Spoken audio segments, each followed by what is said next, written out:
ഇന്ന് നല്ല ടേസ്റ്റി ആയിട്ടുള്ളൊരു റാഗി ഇഡലിയുടെ റെസിപ്പിയാണ്. നല്ലൊരു റെസിപ്പിയാണ് ഇത്. ഷുഗർ ഉള്ളവർക്കും വെയിറ്റ് ലോസ് ആഗ്രഹിക്കുന്നവർക്കും ഒക്കെ ട്രൈ ചെയ്യാൻ പറ്റുന്ന ഒരു സൂപ്പർ റെസിപ്പിയാണ് കേട്ടോ.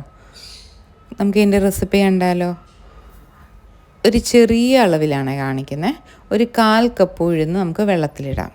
അത് നല്ല വൃത്തിയായിട്ട് ഞാൻ കഴുകിക്കൊണ്ട് വന്നിട്ടുണ്ട്.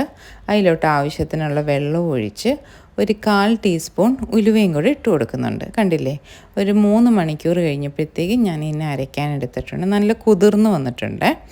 അതിലോട്ട് ഒരു ചെറിയ കഷ്ണം ഇഞ്ചിയും വീട്ടിലെ കരിവേപ്പിലയാണ്, അതും കൂടി ഇട്ട് കൊടുത്ത് നമുക്ക് നല്ല മഷി പോലെ അരച്ചെടുത്തോണ്ട് വരാം. അപ്പോഴത്തേക്കും കണ്ടില്ലേ, 1 കപ്പ് റാഗിപ്പൊടിയാണ് ഞാൻ എടുത്തേക്കുന്നത്. റാഗിയുടെ പൊടി ഒരു കാൽ കപ്പ് ഉഴുന്നിന് 1 കപ്പ് റാഗിപ്പൊടി.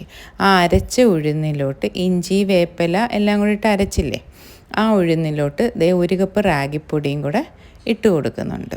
നല്ല മഷി പോലെ അരച്ചെടുത്ത ഉഴുന്ന കൂട്ടിലോട്ട് 1 കപ്പ് റാഗിപ്പൊടി ഇട്ട് ഒരു ഇച്ചിരിയും കൂടെ വെള്ളം, ഇഡലിയല്ലേ ഒത്തിരി വെള്ളം ഒഴിക്കേണ്ട, ഒരു ഇച്ചിരി വെള്ളവും കൂടെ ഒഴിച്ച് ആവശ്യത്തിന് ഉപ്പും കൂടെ ഇട്ട് നമുക്ക് നല്ല മഷി പോലെ അതിനെ അരച്ചങ്ങ് എടുക്കാം. നല്ല മിക്സായി കിട്ടട്ടെ എല്ലാം കൂടെ. കണ്ടില്ലേ, ഈ ഒരു കൺസിസ്റ്റൻസിയിൽ നമുക്ക് അരച്ച് മാറ്റി വെക്കാം. ഇതിനെ വേണമെങ്കിൽ രാത്രി അരച്ചിട്ട് രാവിലെ എടുക്കാം, അല്ലെങ്കിൽ രാവിലെ അരച്ചിട്ട് രാത്രി ഡിന്നറിന് ഉപയോഗിക്കാം. കണ്ടില്ലേ, ഈ കൺസിസ്റ്റൻസി ഞാൻ രാത്രി അരച്ച് വെച്ചത്. കണ്ടില്ലേ, രാവിലെ ആയപ്പോഴത്തേക്ക് നല്ല പൊങ്ങി വന്ന് ആ പാത്രത്തിൻ്റെ ഒരു 1/4 ഭാഗമേ ഉള്ളായിരുന്നു.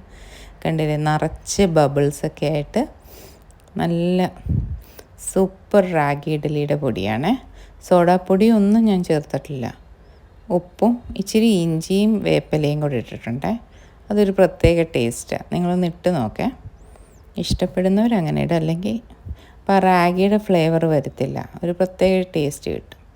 കണ്ടില്ലേ, എന്നിട്ട് ഇഡ്ഡലി തട്ടിലോട്ട് ഒഴിച്ച് നമുക്കതിനെ വേവാൻ വെക്കാം.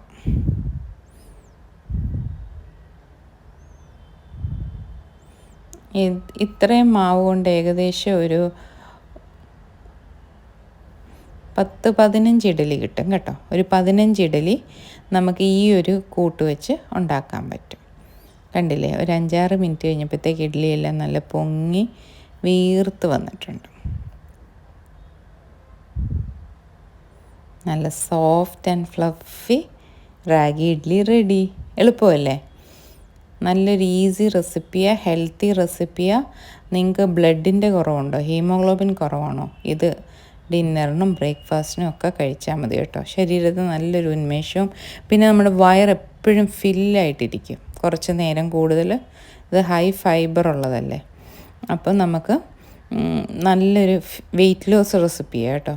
വെയിറ്റ് ലോസിന് വർക്കൗട്ട്സും കാര്യങ്ങളൊക്കെ ചെയ്യുന്നവരാണെങ്കിൽ ഡിന്നറിനോ ബ്രേക്ക്ഫാസ്റ്റിനോ ഒക്കെ കഴിക്കാൻ പറ്റുന്ന നല്ലൊരു റെസിപ്പിയാണ്.